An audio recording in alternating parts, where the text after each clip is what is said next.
Well, while I may not have gotten a lot of views with my last Pokemon video, it was something I had a lot of fun making. Given I've been super busy with my real life, but still want to get a video out every once in a while, and there's the whole strike going on with actors, so I don't want to cover any struck content, I figured I'd detail a little bit about how the early stages of a hypothetical Australian-themed Pokemon game could go.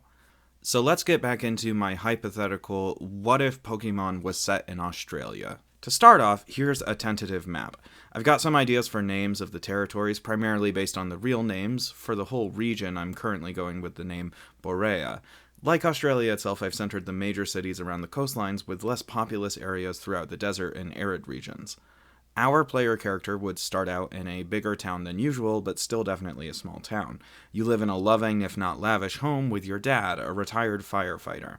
This isn't at all because there's anything wrong with having the player live with their mom in each generation, I just wanted to try something different. Your small town is conflicted about the new presence of one Professor Gum. She's making her new lab on the outskirts, and while that will likely mean more business for the local economy, it also means a likely disruption. Professor Gum studies Pokemon ecology and is specifically focused on invasive species. As the Borea region has experienced a lot of colonization and immigration over the last few centuries, Pokemon from different regions have established large populations, competing with the native Pokemon for limited resources. Yeah, conservation would play a big theme in my game, largely focusing on the plot with your professor, and this would, of course, reference Australia. Professor Gum wants to study ways to safely remove invasive Pokemon from Borea, and rewards players for catching Pokemon from separate regions. These would include Pokemon based on animals that are also invasive to Australia, such as Vulpix, Goldeen, Pidgey, Bunnelby, and Applin, as well as their respective lines, for a few examples. They would be much less common in the Borea region than they are in the real world, and that's in part to not make the supposed game for children too much of a downer, but also to showcase the new Pokemon especially. In the early game, you'd come across new concepts of familiar staples, such as two separate early bug lines, sort of the Caterpie and Weedle archetype. Based on the Paper Wasp, we have Warva, Hivenet, and Papaspur. The trick was designing a wasp that looked different enough from Beedrill to work. Going the Paper Wasp route allows me to have a different aesthetic and typing with part steel for Papaspur. The other early bug line would be Magaton, Pewhusk, and Gentflea. I'm actually kind of surprised there hasn't been a flea line yet, but this gives the opportunity to have a rounder and cuter design for a fully evolved bug type, who are usually either butterflies or kind of like sharp angles. They'd have deceptive speed and access to a lot of life-stealing moves, given that it's an insect that drinks blood. There have been so many larva and pupa Pokemon at this point, so it can feel hard to do something new with the concept, but I did my best. If you're not a fan of bug types, I've also got the two standard regional bird lines. Perhaps surprising nobody, the obvious choice for a regional bird based off of Australia would be the kookaburra, adapted into Kooky, Kookabird, and Kookasur. The first two are flying normal type, while Kookasur is flying fighting. The fact that there hasn't been a Kookaburra Pokemon isn't necessarily surprising, given how many birds there are around the world, but the opportunity was too great to pass up. I imagine that Kookasur would be a surprising dark horse, kind of like everyone would end up using it a lot more than they first expected. On the other hand, are Chicknote, Songbirder, and Myvestro. Once again, the first two are the classic normal flying, but Myvestro would instead be flying and psychic, as kind of like a counter to Kookasur. Probably unsurprisingly, Kookasur, based on the fierce predator, the Kookaburra, would be a physical attacker, and Myvestro, based on the talented mimic, the lyrebird, would be a special attacker.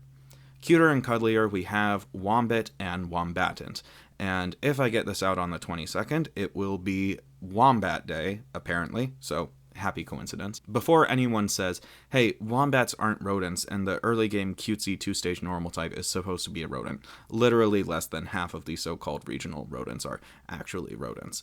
Wombats are so adorable I couldn't resist, and Wombatant is based partially off of Diprotodon, the extinct giant wombat.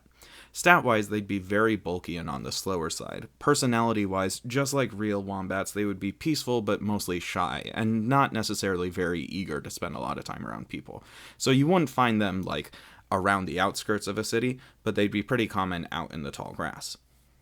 Common alongside such an archetype is the two-stage dog Pokemon, which of course had to be a dingo. Both Wombat and Wombatant, as well as Diggo and Duggo, who are the dingoes, would be part ground type as well. I'm not sure if a name like Diggo would be too close to Ditto, but I'm not certain on any of the names anyways, so feel free to comment if you've got a better idea. I like the idea of Diggo and Duggo having an ability to deal with being super effective against water, given how dingoes serve as water finders in the desert. I also know there's a discussion to be had as to whether dingoes are truly native Australian animals, given they were introduced by humans relatively recently, although certainly not as recently as most invasive species, but for the purpose of my game's mechanics, they'll be seen as such.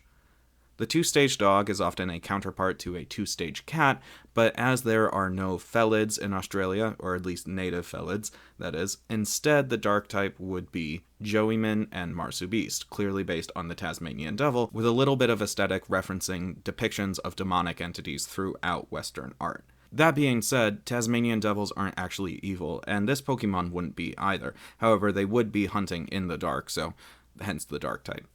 Given dingoes were partially responsible for driving Tasmanian devils off of mainland Australia, I think Duggo and Marsubeast would kind of be rivals, like Zangoose and Seviper from Gen 3. Last but not least, we have the obligate grass type, based on a plant rather than an animal. Podlet, Flowifur, and Acaciae. They're based off of acacia trees and mostly off of the golden wattle. I've always been surprised at the small amount of tree-based Pokemon given how popular trees are around the world. Technically Arboliva and Shiftry fit the bill, but they're very anthropomorphic. I really only consider Trevenant to be a true tree Pokemon. Acacia trees make for a fun design, and yellow is not usually the common color scheme for grass types, but it's not unheard of, so here we are. But in all, that's my ideas for a few more Australian-based Pokemon. Like I said, I just wanted to get something out because I realized that it's been a long time since I've had a video, and this was just something fun, and I figured, hey, maybe if a couple people enjoy this, it would be worth it. And I've got at least 150 to share, so if you'd like to see more, please let me know. Thank you so much for watching, and hopefully I'll be able to get another video out not too far in the future.